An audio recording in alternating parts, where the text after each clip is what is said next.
consider how you're going to heat and cool your tiny house.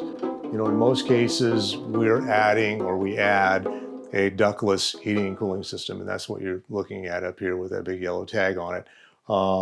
It's called a mini-split. What this does is it heats and cools your tiny house, and in fact, very quietly and very efficiently. I mean, they don't cost too much to run. It costs a few bucks to put them in, but you need to think about, how you're going to heat and cool it.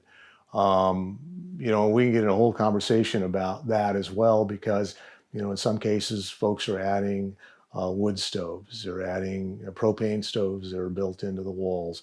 In most of the units that I build, I prefer to use the mini splits since they are very efficient. When you place the unit, or as you're designing your tiny house, you need to place the mini split head, that's the part that blows the warm and cold air into the house, in a center part of the build in order to get the air to circulate throughout the house, or at least start at a central place. We usually will add a ceiling fan, which is in this case on that end of the house, that'll help circulate that air so you'll have even air temperature throughout the house.